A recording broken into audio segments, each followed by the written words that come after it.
전면 파업에 들어갔습니다. 노조의 예고도 시의 대처도 없이 이뤄진 파업으로 시민들은 무더위 속에 발만 굴렀습니다.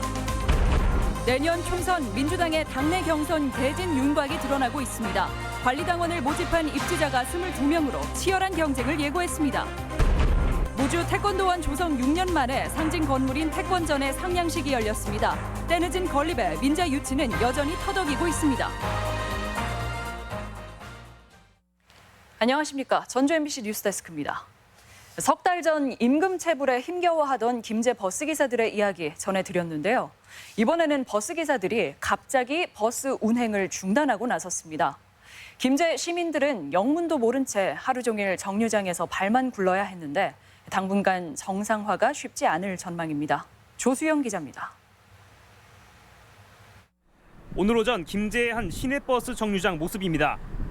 버스가 제 시간에 오지 않자 급한 마음에 택시를 잡아 타는 시민들 모습이 눈에 띕니다. 버스 운행이 갑작스럽게 중단되면서 시민들은 이렇게 영문도 모른 채 버스가 오기만을 기다리고 있습니다. 혹시 얼마나 기다리고 계신 거예요? 여기요? 네. 한 20분 기다렸지. 중간되면 안 되지.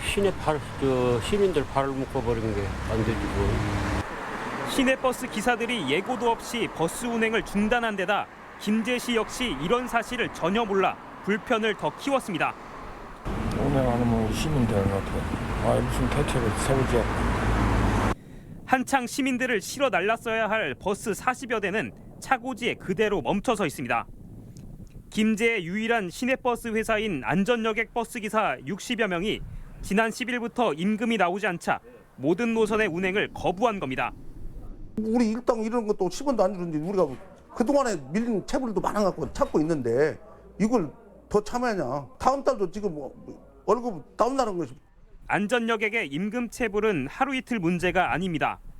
지난 3년간 이 회사의 체불 액수는 30억 원에 이르고 버스 2대가 압류되기도 했습니다. 요금은 타기라더니 그 요금은 더 내려갔지.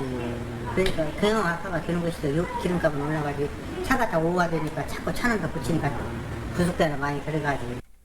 김제시가 올해 안전여객에 투입한 보조금은 39억 원. 이 가운데 임금 지원은 16억 원인데 7월까지 90%가 소진됐습니다. 경영난을 겪는 회사가 보조금까지 미리 끌어다 쓴 겁니다. 업체가 사실상 도산 상태로 이를 수수방관해온 김제시는 이제야 공영제 이야기를 꺼내고 있습니다.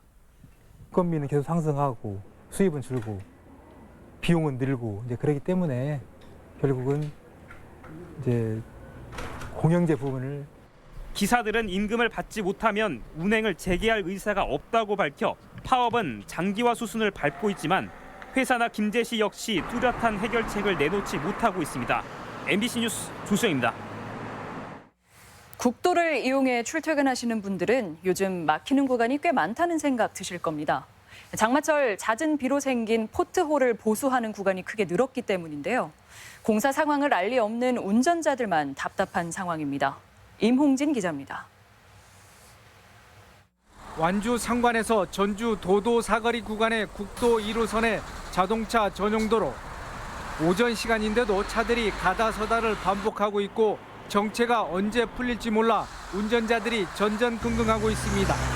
겁나게 불편하고 그러네요. 저 휴가철이라 모처럼에 나들이를 나왔는데 차도 이렇게 많이 맥히고. 장마 이후에 포트홀이 많아져 교량 위 포장 보수 공사가 이루어지고 있기 때문입니다.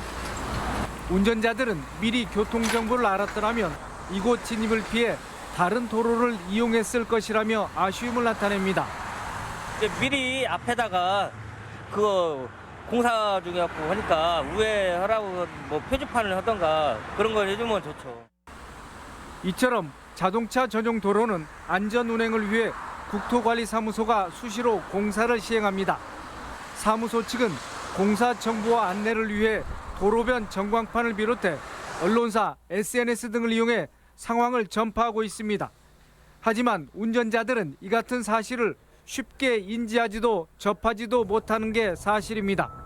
사무소에는 민원이 쇄도하고 있고 근무자들이 일일이 대응하기도 만만치 않은 상황이 계속되고 있는 것입니다. 좀 다른 부서와 협조해서 동시에 시행하지 않고 좀 분산해서 좀 불편함을 좀 덜 느낄 수 있게. 국도는 갈수록 교통량이 증가하면서 도로 파손에 이은 보수 공사도 더욱 잦아지고 있는 실정입니다. 따라서 국토청이나 지자체 교통관제센터를 활용한 신속하고도 체계적인 상황 전파와 대처의 중요성이 다시 한번 강조되고 있습니다. MBC 뉴스 임홍진입니다. 내년 총선을 앞두고 민주당이 권리당원 모집을 마무리하면서 당내 지역구별 후보의 윤곽이 모두 드러났습니다. 야권 역시 현역 의원을 중심으로 대결 구도가 구체화하고 있어 총선 일정이 한층 빨라질 것으로 보입니다. 한범수 기자입니다. 권리당원 50%의 민주당 공천룰에 따라 입지자들의 당원 모집 경쟁이 뜨거웠습니다. 투표 참가 자격은 내년 초로 예상되는 경선일 기준 6개월간 당비를 낸 권리당원. 오늘이 모집 마감일이었습니다. 권리당원을 모집한 입지자가 바로 민주당의 경선 참여 후보자인 셈인데 도내에서만 10개 선거구에 22명입니다. 전주 병과 익산을 선거구만 단수였고 나머지 8개 선거구는 모두 경쟁입니다. 특히 전주 을과, 완주 진안 무주 장수, 정읍 고창, 김제 부안의 경쟁률은 3대1이 넘을 것으로 전망됩니다. 민주당 전북도당은 경선 후보의 윤곽이 드러나면서 본격적인 총선 체제를 서둘러 갖출 계획입니다. 8월 아마 하순 넘어가게 되면은 저희가 이제 내년 총선을 대비해서 도당 내에서 이제 그 총선 기획단을 구성하기 위한 현재 준비를 하고 있습니다. 정의당은 전국 동시 당직자 선거를 마치고 도내 야당 가운데 가장 먼저 사실상 총선 체제에 돌입한 상황입니다. 바른미래당과 평화당 역시 당 내분으로 어수선하지만 현역 의원을 앞세운 단계별 총선 전략을 준비하고 있습니다. 전주를 중심으로 한 선대위는 1차적으로 준비가 돼서 꾸려졌고요. 2차적으로 완주와 익산을 중심으로 해서 9월 초에 선대위를 꾸려나갈 생각입니다.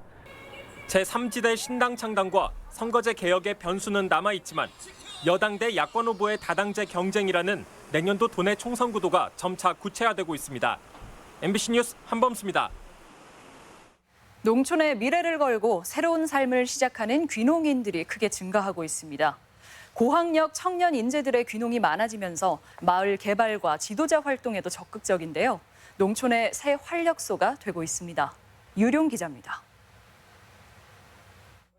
귀농을 준비하는 여성들이 유리온실에서 채소 농법을 배우고 있습니다. 무턱대고 농촌에 뛰어들기보다는 충분히 농사를 배워 농촌에 적응하기 위해서입니다.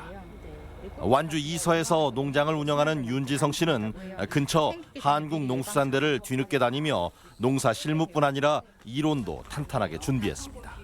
귀농귀촌 100시간 교육만으로는 굉장히 부족하기 때문에 귀농을 하기 위해서 공부를 해야 되고 준비를 해야 되는 과정은 그것보다 더 많이 길고 더 철저하게 하시면 이처럼 요즘 귀농을 하는 청장년 세대는 이른바 똑똑한 귀농인이라고 불립니다.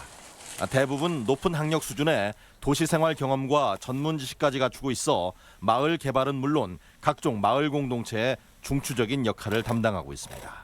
친환경 총무 활동 그것만 해도 지금 벅찬 상태여가지고 50가구 농가 친환경 그 인증 업무라든가 그런 걸 다 담당을 하고 수매하고 그런. 농촌진흥청이 최근 5년간 귀농귀촌한 1000여 명을 조사한 결과 60% 이상이 전문대졸 이상의 학력을 가졌으며 상당수가 마을 지도자로 활동하고 있었습니다. 농업뿐만 아니라 그 관광, 체험, 가공 이런 쪽으로 경제활동 영역을 넓혀가고 계시기 때문에 그것이 농촌 사회에도 새로운 경제적 기회를 창출하고 특히 40대 이하 귀농인은 농촌 개발 등 대안적인 가치를 추구하는 경향이 매우 높아 이들 젊은 귀농인 유치가 농촌 경제 활성화의 과제로 제시됐습니다. MBC 뉴스 유룡입니다. 전라북도는 청년들의 지역 정착을 돕기 위해 공모로 선정된 439명에게 8월부터 월 30만 원씩을 1년간 쓸 수 있는 청년 생생카드를 발급합니다. 전북 청년 생생카드는 지역 정착 기반이 약한 청년들의 경제적 자립을 돕고 중소기업의 고용 안정을 뒷받침하기 위한 전북형 청년 수당입니다. 무주 태권도원 핵심 건물인 태권전과 명인전이 내년 완공을 목표로 공사가 속도를 내고 있습니다. 태권도원은 그간 경기 위주로 운영돼 왔지만 앞으로는 머물며 수련이 가능할 것으로 보여 진정한 태권도의 성지로 거듭날 수 있을 전망입니다. 상냥식 현장을 김하연 기자가 다녀왔습니다. 무주 설천면 백운산 자락에 위치한 태권도원입니다. 6년 전 조성돼 세계 태권도 선수권 대회까지 치러진 곳이지만 대한민국 태권도의 성지다운 핵심 건물이 빠진 반쪽짜리 모습이었습니다. 태권전 상영이요. 뒤늦게 첫 삽을 뜬 태권전 건물에 대들보가 올라갑니다. 선배 태권도인들의 정신을 잘 계승하길 바라는 소망이 담겨 있는데 태권전에선 고수들의 수련과 전수가 이루어지고 바로 옆 명인관에는 태권도를 빛낸 인물들에 대한 전시가 예정돼 있습니다. 부분의 체험관이나 박물관이나 T1 경기장은 좀 활동적인 측면에 강조를 준다면은 이 상징지구에는 좀 엄숙한 분위기 속에서 태권도의 정신 가치를 느낄 수 있는 곳으로. 두 건물은 사업비 176억 원 중 76억 원이 우리 국민과 태권도인들의 성금으로 조성됐습니다. 명인관과 태권전 공사가 내년 말까지 마무리되면 축구장 넓이의 300배가 넘는 태권도원 공공지구 전체가 모습을 드러내게 됩니다. 하지만 관광객들이 머물고 즐길 호텔이나 레포츠 시설이 들어설 민자지구는 여전히 텅 비어 있습니다. 박람회랄지 그 일반 경제 기업인들을 찾아다니는 것 이런 것을 추진을 해가지고 일반인들이 부담 없이 찾아와 태권도를 배우고 즐길 수 있도록 홍보도 더 강화해야 합니다. 우연찮게 검색을 해서 알게 됐는데 아직까지는 많이 안 알려진 것 같더라고요. 예. 홍보가 좀 많이 됐으면 좋겠어요. 중국 무술의 근원인 소림사처럼 대한민국 태권도의 성지로 발돋움하려면 국기원의 이전과 함께 교통 인프라 개선도 미룰 수 없는 과제입니다. MBC 뉴스 김아연입니다. 새만금 산업단지에 기업 입주가 이어지고 있습니다. 새만금 개발청은 정밀 계측기 생산업체인 주식회사 동호코스모, 스마트폰 카메라 핵심 소재 업체인 나노스 주식회사와 입주 계약을 체결했습니다. 동호코스모 투자 규모는 80억 원의 고용 130명, 나노스는 250억 원의 130명이며 올 들어 새만금 산업단지 입주 업체는 모두 8곳으로 늘었습니다. 산업 생산과 소비가 악화하고 있습니다. 통계청에 따르면 지난 6월 도내 광공업 생산은 1년 전과 비교해 화학 제품이 23%, 자동차가 10% 등 전반적으로 10.2%나 감소해 올 들어 가장 크게 감소했습니다. 반면 재고는 19% 증가하고 소비는 10% 감소해 생산과 소비 모두 악화 일로를 걷고 있습니다. 전북 지역은 사흘째 폭염특보가 내려진 가운데 남원 33.9도, 익산 33.8도, 무주 33.4도로 대부분 지역에 33도 안팎의 불볕더위가 이어졌습니다. 전주기상지청은 오늘 밤 동부 내륙 일부에 소나기가 내리겠지만 무더위는 꺾이지 않고 계속될 것으로 내다봤습니다. 전라북도 보건당국은 올 들어 15명의 온열 환자가 발생한 가운데 지난해의 경우 8월 10일경까지 60% 이상의 환자가 발생했다며 건강관리에 주의를 당부했습니다. 권순범 신임 전주지검장이 취임식을 갖고 공식 업무를 시작했습니다.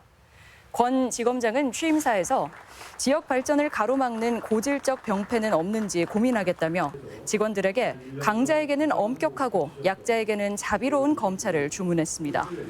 권 검사장은 사법연수원 25기로 서울지검 검사로 시작해 대검 강력부장, 인권부장 등을 지냈습니다. 전주 시민의 노래가 새로 만들어집니다. 전주시는 일본의 최근 경제 보복을 고려해 친일 인사로 분류된 김해강 시인이 쓴 전주 시민의 노래를 바꾸기로 했습니다. 전주시는 전문가들로 자문위원회를 구성해 내년 1월쯤 새로운 노래를 발표할 계획입니다. 전남 장성군이 내장산 국립공원의 이름을 내장산 백암산 국립공원으로 변경을 추진하고 있습니다. 장성군은 내장산 국립공원 전체 면적 82제곱킬로미터 가운데 42%인 35제곱킬로미터가 장성 백암산의 경계라며 용역 결과가 나오는 연말쯤 환경부에 내장산 백암산 국립공원으로 명칭 변경을 건의할 계획입니다. 장성군은 명칭을 바꾸지 못할 경우 내장산과 백암산으로 국립공원을 분리하는 방안도 검토 중입니다. 뇌졸중을 앓던 60대 남성이 실종된 지 7일 만에 숨진 채 발견됐습니다.